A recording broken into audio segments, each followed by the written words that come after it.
There are some lessons you just can't teach, and for me that was navigating imbalanced relationships. So let's get ready and talk about how to let them go.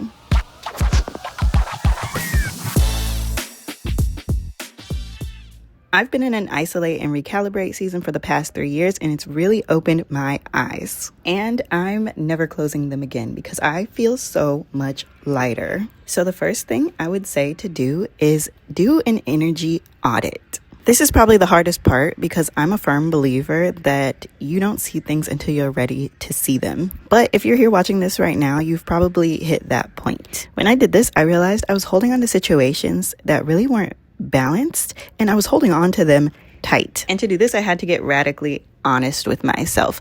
I felt like I had to be the one to actually validate that what I was feeling was real, because I typically give the benefit of the doubt, and so I end up the one giving 6, 7, 8 chances. And so a lot of the time you're left saying, maybe it's just me. Maybe it's just in my head. And so I had to really put my foot down. Let me know if you experienced this, but I had to be so firm with myself. Like, girl, no, what you're experiencing is real. And tell myself that over and over again. That was probably the first step. The second step was that I had to do a life/energy audit. In this time, I started connecting the dots about a lot of things that were draining my energy. A lot of things needed a closer look. And now it's something that I see immediately. So it could be a friendship, a job, or a romantic relationship, but if it's leaving you more drained than not, when you interact with them, when you spend time with them, clock it. You don't really have to do anything about it, just clock it. I remember some years ago, I would be on the phone and so drained and tired that I wouldn't be able to do anything for the rest of the day. But at that point, it was normal to me. But throughout these past 3 years, I started noticing what it was like to have more balanced conversations, ones I left feeling energetic, or at least at my baseline. That was a game changer for me. It was my greatest blessing and biggest heartbreak because it also made me rethink a lot of things. But don't panic because it's a level up. But the heartbreak is in the realization of how long I was dealing with it.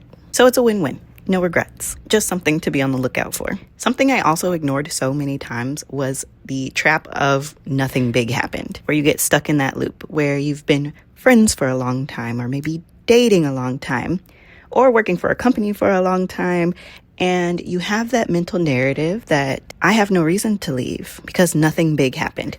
We didn't have a big fallout or fight, or they haven't betrayed me physically or socially. And from what I experienced, that is the trap that held me back in more ways than one. Because it's crazy because you think in order for a friendship to end, there has to be some big moment, big falling out, something that you can explain on paper and everyone else understand. But when nothing that big happens and it's just a relationship where by the end of it, you feel silently drained, it can really kind of block our potential. For example, my biggest thing was spending hours on the phone with a friend who was consistently asking for advice and never took it. I was throwing all my mental and emotional work into a black hole. And once that was removed, I realized I could create something much bigger with it that would impact someone who's ready for it. So it's more of like a light audit to reevaluate where you feel tired or maybe angry or resentful after a conversation or spending time together, or if you feel like you're constantly helping and not even getting the minimum of your emotional needs met. Those changes have left me way more energized and way more clear in who I am. And then the last thing, even I struggle with still on and off, don't be afraid of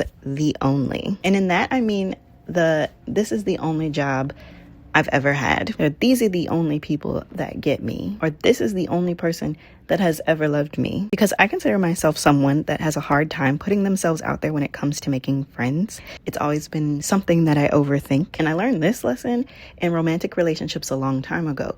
But for some reason in my friendships, it hadn't crossed over. So that fear of not meeting other people is actually just fear of the lull in between, because there's always going to be more people entering your life. I learned that what we're afraid of is that moment in the middle where you really can't see where or when it's going to happen, where you're going to meet maybe these new friends or that next romantic partner or that job is going to fall in your lap. It's the uncertainty, because deep down you know there's always going to be more. But my mind always did this sneaky thing in trying to tell me that wasn't the case. And it still sneaks in sometimes, especially after experiencing things like job loss, friendship loss. But I promise you that once you're able to get to that point and let it settle into your heart that it's just the uncertainty that's causing the anxiety and the fear and not the actual outcome, it makes it that much easier to take the steps that you need, to let go when you need to. And that we're just afraid of being in the in-between, of the empty space, because we feel like we need it filled. And that perspective shift isn't the easiest thing to come to terms with, but it's a necessary one.